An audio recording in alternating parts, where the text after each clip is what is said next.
Hi hello this is Shaila welcome back to vibrant. Ram Charan ప్రస్తుతం నెట్టింట్లో తెగ trend అవుతున్నాడు. Balayya unstoppable షోలో రామ్ చరణ్ చెప్పిన విషయాలు అందరినీ ఆకట్టుకుంటున్నాయి.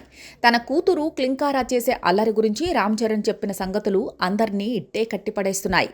క్లింకారా రాకతో తన జీవితం పూర్తిగా మారిపోయిందని రామ్ చరణ్ అన్నాడు. ఆ టైంలో RRR షూటింగ్ ఉండటం, ఎక్కువగా ఖాళీ టైం దొరకడంతో క్లింకారాతోనే ఎక్కువగా ఉండేవాణ్ణి అని చెప్పుకొచ్చాడు. ఇక క్లింకారా తినేది కొంచెం, పరిగెత్తేది ఎక్కువ అని, అన్నం తినిపించేసరికి తన పని అయిపోతుందని రామ్ చరణ్ చెప్పుకొచ్చాడు. తాను తినిపిస్తేనే తప్ప క్లింకారా అన్నం తినదని రామ్ చరణ్ అన్నాడు. క్లింకారాకు ప్రైవసీ ఉండాలని, స్టార్ కిడ్ అనే ఒత్తిడి తనపై రాకూడదని, ఇంకా ఫేస్ రివీల్ చేయడం లేదని రామ్ చరణ్ తెలిపాడు. క్లింకారా ఇంకా అమ్మ అని మాత్రమే పిలుస్తుందట.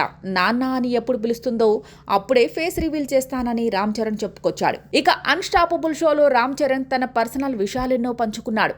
తన చిన్నతనంలో ఎక్కువగా పవన్ కళ్యాణ్, నాగబాబుతో గడిపినట్టుగా రామ్ చరణ్ తెలిపాడు. తనను బయటకు తీసుకెళ్లటం, హార్స్ ట్రైనింగ్ ఇప్పించడం, ఇలా అన్నీ కూడా పవన్ కళ్యాణ్ దగ్గరుండి చూసుకునేవాడట.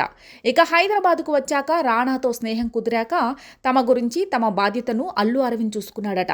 ఇక రామ్ చరణ్ను బాలయ్య ఇరికించేందుకు చాలా ప్రశ్నలే వేశాడు. అందులో ఆలియా, కియరా, సమంతాలో ఎవరు బెస్ట్ యాక్టర్ అని అడిగేశాడు.